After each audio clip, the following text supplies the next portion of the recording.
Hello dear students, हमारा आज का टॉपिक है vectors addition by rectangular components. इससे पहले बेसिक कॉन्सेप्ट्स में हम लोग एडिशन पढ़ चुके हैं, लेकिन वो वेक्टर्स की एडिशन का ग्राफिकल मेथड था, हेड टू टेल रूल। और लास्ट लेक्चर में हम लोग रेक्टेंगुलर कंपोनेंट्स के बारे में भी सीख चुके हैं कि एक वेक्टर को कंपोनेंट्स में कैसे रिजॉल्व करते हैं, कॉस थीटा, साइन थीटा वगैरह वगैरह। अभी वो जो बेसिक कॉन्सेप्ट्स हमने पढ़े थे, ये टॉपिक उन बेसिक कॉन्सेप्ट्स की एप्लीकेशन है। तो हम लोग स्टार्ट करते हैं दो वेक्टर्स के साथ। सपोज कर लें कि एक्स एक्सिस और वाई एक्सिस फर्स्ट क्वाड्रेंट में दो वेक्टर्स हैं, ओ एम वेक्टर ए और ओ एन वेक्टर बी। अभी हम लोग इन वेक्टर्स को ऐड करेंगे by head to tail rule, A plus B. और हेड टू टेल रूल से ऐड कैसे करते हैं?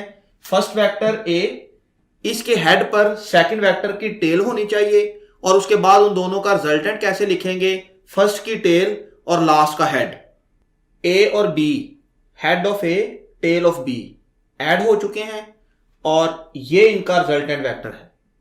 अब हम लोग क्या करेंगे? इन तीनों वेक्टर्स को रेक्टेंगुलर कंपोनेंट्स में रिजॉल्व करेंगे। ए बी और आर, ए बी और आर तीनों वेक्टर्स को रेक्टेंगुलर कंपोनेंट्स में रिजॉल्व करेंगे। और रिजॉल्व करने का तरीका क्या था कि वेक्टर के हेड से परपेंडिकुलर ड्रा करते हैं और लेंथ्स फ्रॉम ओरिजिन एक्स और वाई कंपोनेंट्स को हम लोग लास्ट लेक्चर में सीख चुके हैं। अभी मैंने वेक्टर ए को कंपोनेंट्स में रिजॉल्व किया है, इसके हेड से परपेंडिकुलर ड्रा किया, ओरिजिन से ये लेंथ इसका एक्स कंपोनेंट की मैग्नीट्यूड और ये लेंथ इसके वाई कंपोनेंट की मैग्नीट्यूड। अभी मैंने वेक्टर पी से एक परपेंडिकुलर ड्रा किया है एक्स एक्सिस पे एट पॉइंट आर। पहले हमने वेक्टर ए के हेड से परपेंडिकुलर ड्रा किया था क्यू पे, अब पी से परपेंडिकुलर ड्रा किया है आर।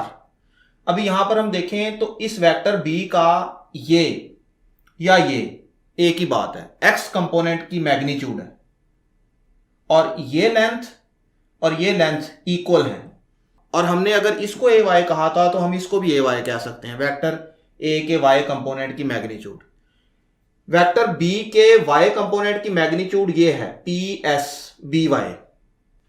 इस फिगर में एक और इंपॉर्टेंट बात, M Q length, S R length, ये दोनों लेंथ्स इक्वल हैं जिनको आपने ए वाई बोला हुआ है, और एम एस लेंथ इक्वल है क्यू आर लेंथ के जिसको आपने बी एक्स बोला हुआ है।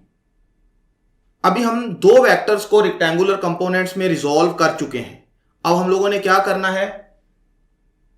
थर्ड वेक्टर, इस वेक्टर आर को रेक्टेंगुलर कंपोनेंट्स में रिजॉल्व करेंगे। तो उसका भी तरीका वही है कि आर के हेड से परपेंडिकुलर ड्रा करेंगे और ओरिजिन से यहां तक उस आर का एक्स कंपोनेंट और ये उस आर का वाई कंपोनेंट। वेक्टर आर का X component R X, vector R का वाई कंपोनेंट आर वाई। अभी हम लोग रिजल्टेंट वेक्टर के एक्स कंपोनेंट की मैग्नीट्यूड निकालना चाहते हैं, मतलब ये रिजल्टेंट वेक्टर के एक्स कंपोनेंट की मैग्नीट्यूड है। अगर आप इस फिगर पे गौर करें तो यहां ओ से लेके आर तक जो लेंथ है वो इक्वल है O Q plus Q R. O R को आप आर एक्स लिख सकते हो, ओ क्यू को आप ए एक्स लिख सकते हो, और क्यू आर को आप बी एक्स लिख सकते हो। तो आपके पास इस फिगर से ये रिलेशन बनेगा। इसका मतलब ये हुआ कि रिजल्टेंट वेक्टर के एक्स कंपोनेंट की मैग्नीट्यूड दोनों ऐड होने वाले वेक्टर्स के एक्स कंपोनेंट की मैग्नीट्यूड्स के सम के इक्वल है। इस फिगर से हम लोग ये भी देख सकते हैं कि आर से लेके पी तक जो लेंथ है वो बराबर है R S plus S P. मतलब हम कह सकते हैं कि आर वाई इक्वल होगा A Y plus B y. R y is equal to A Y plus B y. इसका मतलब यह हुआ कि रिजल्टेंट वेक्टर के y कंपोनेंट की मैग्नीट्यूड दोनों ऐड होने वाले वेक्टर्स के y कंपोनेंट्स की मैग्नीट्यूड्स के सम के इक्वल है। इसको मैंने इक्वेशन 1 कह लिया है और इसको मैंने इक्वेशन 2 कह लिया है। रिजल्टेंट वेक्टर r को हम लोग इस तरह से भी लिख सकते हैं, r is equal to R X I cap plus R Y J cap. और रिजल्टेंट वेक्टर r की मैग्नीट्यूड ये होगी r is equal to square root R X square plus R Y square. ये हम लोग लास्ट लेक्चर में ये relation पढ़ चुके हैं। अगर हम लोग आर एक्स और आर वाई की ये वैल्यू यहां पुट करें तो आपके पास रिजल्ट ये आ जाएगा। डायरेक्शन ऑफ रिजल्टेंट वेक्टर हम लोग ये भी सीख चुके हैं कि जब वेक्टर प्लेन में हो, रेक्टेंगुलर कोऑर्डिनेट सिस्टम में हो, तो उस वेक्टर की डायरेक्शन उसका पॉजिटिव एक्स एक्सिस से एंगल होता है। यहां हम लोग बात करें तो ये एंगल जो पॉजिटिव एक्स एक्सिस से एंटी क्लॉकवाइज डायरेक्शन में वेक्टर तक जाए, तो यहां पर ये एंगल थीटा वेक्टर आर की डायरेक्शन कहलाएगी। Theta is equal to tan inverse R y over R x. यहां पर आर वाई और आर एक्स की ये वैल्यूज पुट करें तो आपके पास रिजल्ट आ जाएगा tan inverse A Y plus B y over A x plus B x. इस टॉपिक की समरी ये है कि vectors addition by rectangular components जब भी करनी हो तो सबसे पहला काम आप क्या करते हैं, वेक्टर्स को रिजॉल्व करते हैं उनके कंपोनेंट्स में। जैसे हम लोगों ने ए, बी और आर को उनके कंपोनेंट्स में रिजॉल्व किया। उसके बाद रिजल्टेंट का एक्स कंपोनेंट लिखने के लिए जमा होने वाले वेक्टर्स के एक्स कंपोनेंट्स ऐड होते हैं। रिजल्टेंट का वाई कंपोनेंट लिखने के लिए जमा होने वाले वेक्टर्स के वाई कंपोनेंट्स ऐड होते हैं। फिर रिजल्टेंट वेक्टर लिखा जाता है, रिजल्टेंट वेक्टर की मैग्नीट्यूड लिखी जाती है। उसके बाद रिजल्टेंट वेक्टर की डायरेक्शन भी फाइंड की जाती है। एक और अहम बात, हमने यहां पर दो वेक्टर्स ऐड किए हैं, तो क्या ये रिलेशन सिर्फ दो वेक्टर्स की एडिशन के लिए वैलिड है? नहीं, आप जितने मर्जी वेक्टर्स ऐड कर सकते हो for any number of coplanar vectors. ये ए और बी कोप्लेनर हैं। कोप्लेनर वेक्टर्स की डेफिनेशन हम लोग पढ़ चुके हैं। जितने मर्जी वेक्टर्स ऐड करें आप कोप्लेनर, तो उनके लिए यही रिजल्ट्स होंगे। अगर आप vector A, B, C, D जितने मर्जी वेक्टर्स ऐड करेंगे तो आपके पास वेक्टर की मैग्नीट्यूड, रिजल्टेंट वेक्टर की मैग्नीट्यूड, उन सारे वेक्टर्स के एक्स कंपोनेंट्स ऐड होंगे, A x plus B x plus C x plus D x plus so on square, plus y components A Y plus B Y plus C Y and so on square. इसी तरह से यहां पर भी सारे vectors के Y components A Y plus B Y plus C Y and so on, और X components A x plus B X. मतलब यह है कि हम लोग for any number of coplanar vectors को ऐड करने के लिए इस तरीके को यूज कर सकते हैं। For any number of coplanar vectors A, B, C, D and so on, vector की मैग्नीट्यूड का रिलेशन ये होगा और रिजल्टेंट वेक्टर की डायरेक्शन का रिलेशन ये होगा। रिजल्टेंट वेक्टर आर यहां पर फर्स्ट क्वाड्रेंट में है, लेकिन क्या जरूरी है कि हर दफा resultant vector R first quadrant में ही हो? अगर तो फर्स्ट क्वाड्रेंट में होगा तो इसका angle theta positive x axis के साथ इजीली मेजर हो जाएगा। लेकिन अगर वेक्टर किसी और क्वाड्रेंट में हो तो उसकी डायरेक्शन कैसे बताएंगे? फॉर एग्जाम्पल, अगर ये वेक्टर आर फर्स्ट क्वाड्रेंट में है तो पॉजिटिव एक्स एक्सिस से ये एंगल थीटा इसकी डायरेक्शन होगी। लेकिन अगर ये वेक्टर आर सेकंड क्वाड्रेंट में हो, दोनों वेक्टर्स को ऐड किया और रिजल्टेंट वेक्टर सेकंड क्वाड्रेंट में होगा, तो इसकी डायरेक्शन पॉजिटिव एक्स एक्सिस से कैसे कैलकुलेट करते हैं? अगर ये वेक्टर थर्ड क्वाड्रेंट में हो तो इस रिजल्टेंट वेक्टर की डायरेक्शन पॉजिटिव एक्स एक्सिस से कैसे कैलकुलेट करते हैं? इसी तरह से जब ये फोर्थ क्वाड्रेंट में होगा तो इसकी डायरेक्शन पॉजिटिव एक्स एक्सिस से कैसे कैलकुलेट करते हैं?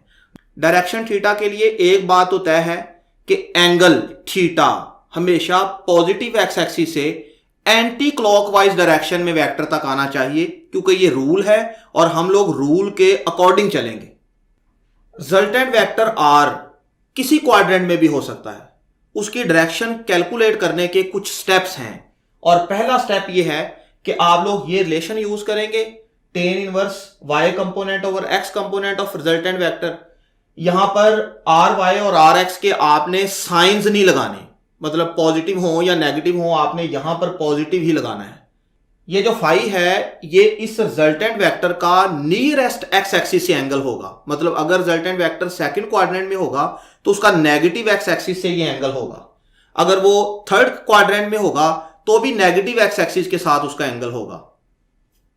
तो ये फाई कैलकुलेट करने के बाद हम लोग थीटा कैसे कैलकुलेट करते हैं, तो उसके चार केसेस हैं। मतलब वेक्टर फर्स्ट क्वाड्रेंट में, सेकंड क्वाड्रेंट में, थर्ड क्वाड्रेंट में और फोर्थ क्वाड्रेंट में हो सकता है। हर क्वाड्रेंट के लिए थीटा कैलकुलेट करने का एक तरीका है जो अब हम लोग सीखेंगे। अगर resultant vector R first quadrant में हो तो उसका एक्स कंपोनेंट भी पॉजिटिव होगा और उसका वाई कंपोनेंट भी पॉजिटिव होगा। अगर यही resultant vector R second quadrant में हो तो इसका x कंपोनेंट नेगेटिव होगा और y कंपोनेंट पॉजिटिव होगा। थर्ड क्वाड्रेंट में x भी नेगेटिव, y भी नेगेटिव और फोर्थ क्वाड्रेंट में x पॉजिटिव और y नेगेटिव। तो लिहाजा हम लोग कह सकते हैं कि अगर रिजल्टेंट वेक्टर r के दोनों कंपोनेंट्स पॉजिटिव हों तो वेक्टर फर्स्ट क्वाड्रेंट में होगा और जो आपने फाई कैलकुलेट किया होगा वही थीटा कहलाएगा। अगर रिजल्टेंट वेक्टर सेकंड क्वाड्रेंट में होगा तो x component negative, y component positive, लेकिन यहां इस रिलेशन में हम लोग दोनों पॉजिटिव लगाएंगे और यहां से जो एंगल आएगा वो आपके पास नियरेस्ट एक्स एक्सिस के साथ एंगल होगा, लेकिन हमें चाहिए पॉजिटिव एक्स एक्सिस से एंटी क्लॉकवाइज एंगल, जिसको हम थीटा बोलते हैं। तो यहां आप देख सकते हैं कि यहां से लेके यहां तक टोटल एंगल 180 डिग्री है। अगर आप लोगों को फाई पता है तो आप 180 डिग्री से फाई माइनस करें तो आपका थीटा निकल आएगा। अगर रिजल्टेंट वेक्टर थर्ड क्वाड्रेंट में होगा तो उसके दोनों कंपोनेंट्स नेगेटिव होंगे। इस केस में हम लोग जब फाई कैलकुलेट करेंगे तो नियरेस्ट एक्स एक्सिस के साथ ये एंगल आएगा, लेकिन ये एंगल थीटा नहीं है। थीटा एंगल ये है। तो यहां हम लोग कह सकते हैं कि theta is equal to 180 degree plus phi. और अगर वेक्टर फोर्थ क्वाड्रेंट में होगा तो ये फाई और ये थीटा। यहां हम लोग थीटा कैसे कैलकुलेट करेंगे? टोटल एंगल 360 डिग्री, 360 डिग्री से ये फाई निकाल देंगे तो आपके पास थीटा आ जाएगा। तो यहां हम लोगों ने ये चीज सीखी है कि अगर रिजल्टेंट वेक्टर किसी और क्वाड्रेंट में हो तो उसकी डायरेक्शन कैसे कैलकुलेट करते हैं। सबसे पहला स्टेप फाई कैलकुलेट करें, tan inverse R y over R x. उसमें क्या ख्याल रखना है कि साइंस नहीं लगाने। वो फाई जो एंगल आएगा वो उस वेक्टर आर का नियरेस्ट एक्स एक्सिस के साथ एंगल होगा। उसके बाद चार केसेस में हम लोगों ने फर्स्ट क्वाड्रेंट के लिए theta is equal to phi, second quadrant के लिए 180 माइनस फाई, थर्ड क्वाड्रेंट के लिए 180 प्लस फाई और फोर्थ क्वाड्रेंट के लिए 360 डिग्री माइनस फाई। इस एंगल की कंफ्यूजन तभी दूर होगी जब हम लोग कुछ न्यूमेरिकल एग्जांपल्स करेंगे। जी दोस्तों, मेरी ये वीडियो आप लोगों को कैसी लगी मुझे कमेंट करके ज़रूर बताइएगा, और अगर आप लोगों को ये वीडियो अच्छी लगी है तो इसको लाइक कीजिएगा और अपने दोस्तों के साथ शेयर कीजिएगा। अगर अभी तक आप लोगों ने मेरे चैनल को सब्सक्राइब नहीं किया तो नीचे दिए गए सब्सक्राइब के बटन को क्लिक कीजिएगा और उसके साथ लगी बेल आइकन को भी दबाइएगा ताकि मेरी आने वाली वीडियोज़ की अपडेट्स आप तक फ़ौरन पहुँचती रहे। तो मिलते हैं अगली वीडियो में, अपना ख्याल रखिएगा। अल्लाह हाफिज़।